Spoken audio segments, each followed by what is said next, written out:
মধ্যপ্রাচ্যে স্থায়ী যুদ্ধ বন্ধে ওমান, পাকিস্তান ও রাশিয়ার সঙ্গে আলোচনা চালিয়ে যাচ্ছে ইরান। এই আলোচনার মাঝেই যুক্তরাষ্ট্রকে নতুন প্রস্তাব দিয়েছে পেজেশকিয়ান সরকার। এরপরই হোয়াইট হাউস জানিয়েছে ইরানের দেওয়া প্রস্তাব পর্যালোচনা করছেন মার্কিন প্রেসিডেন্ট ডোনাল্ড ট্রাম্প। এমন পরিস্থিতিতে যুক্তরাষ্ট্রকে নিয়ে বিস্ফোরক মন্তব্য করেছেন জার্মান চ্যান্সেলর ফ্রেডরিক মার্জ। সেই সঙ্গে এই পশ্চিমা নেতা জানিয়েছেন ইরান আসলে কতটা ভয়ঙ্কর শক্তিশালী। বিস্তারিত জানাচ্ছেন শেখ ফরিদ। ইরানের সঙ্গে চলমান যুদ্ধে যুক্তরাষ্ট্র অপমানিত হয়েছে, এমন বিস্ফোরক মন্তব্য করেছেন জার্মান চ্যান্সেলর ফ্রেডরিক মার্জ। সতর্ক করে তিনি বলেছেন, তেহরান বর্তমানে এই যুদ্ধে সুবিধাজনক অবস্থানে রয়েছে এবং যুক্তরাষ্ট্রের সামনে এই সংঘাত থেকে বেরিয়ে আসার কোনো স্পষ্ট পথ নেই। ব্রিটিশ সংবাদ মাধ্যম দ্য গার্ডিয়ানের এক প্রতিবেদনে এমন তথ্যই উঠে এসেছে। এতে বলা হয়েছে, ২৭ এপ্রিল মার্সবার্গ শহরে শিক্ষার্থীদের উদ্দেশ্যে বক্তব্য দেওয়ার সময় এমন বিস্ফোরক মন্তব্য করেন মার্জ। বর্তমান পরিস্থিতির কারণে যুক্তরাষ্ট্রকে একটি গভীর কৌশলগত সমস্যায় পড়তে হয়েছে বলেও উদ্বেগ প্রকাশ করেন জার্মান চ্যান্সেলর।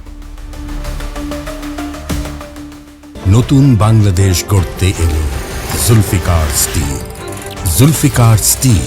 যুক্তরাষ্ট্রের সামরিক কৌশলের সীমাবদ্ধতা নিয়ে সমালোচনা করতে গিয়ে মার্জ বলেন, একটি সংঘাতে জড়িয়ে পড়া খুব সহজ কাজ, কিন্তু সেখান থেকে সম্মানজনকভাবে বেরিয়ে আসা অত্যন্ত কঠিন।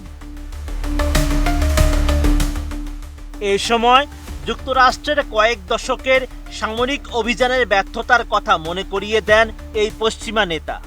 বলেন, ইরাক ও আফগানিস্তানে যুক্তরাষ্ট্র যা দেখেছে তা ছিল অত্যন্ত বেদনাদায়ক। দীর্ঘ ২০ বছর সেখানে যুদ্ধ করেও শেষ পর্যন্ত যুক্তরাষ্ট্রকে কোনো বড় অর্জন ছাড়াই ফিরতে হয়েছে। একইভাবে ইরানের সঙ্গে সংঘাতেও যুক্তরাষ্ট্র সেই একই অনিশ্চিত চক্রে আটকা পড়েছে বলে তিনি ইঙ্গিত দেন। ইরানের প্রশংসা করে জার্মান চ্যান্সেলর বলেন, পেজেশকিয়ান সরকার বর্তমানে অত্যন্ত বুদ্ধিমত্তার সাথে তাদের দর কষাকষি চালিয়ে যাচ্ছে।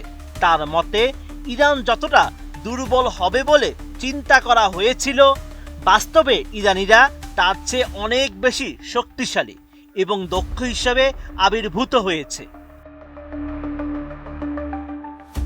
ইরান যুদ্ধের প্রভাব নিয়ে মার্জ জানান, এই যুদ্ধের কারণে জার্মানির অর্থনীতির চাকা স্থবির হয়ে পড়েছে। জ্বালানি সংকট এবং আকাশচুম্বী মুদ্রাস্ফীতি ইউরোপের দেশগুলোকে এক কঠিন পরিস্থিতির মুখোমুখি দাঁড় করিয়েছে। তিনি আরও বলেন, এই যুদ্ধ কেবল সামরিক শক্তির পরীক্ষা নয়, এটি বিশ্ব অর্থনীতির জন্য একটি বড় বোঝা। দ্য গার্ডিয়ান আরও জানায়, জার্মান সরকার প্রধানের এই বক্তব্য এমন এক সময়ে এলো যখন মধ্যপ্রাচ্যে মার্কিন কৌশল নিয়ে বিশ্বজুড়ে চলছে নানা আলোচনা। এই বক্তব্যের মাধ্যমে তিনি স্পষ্ট করে দিয়েছেন, ইরান সংকটে যুক্তরাষ্ট্রের বর্তমান অবস্থান তাকে কতটা হতাশ করেছে। Sheikh Farid, ATN news.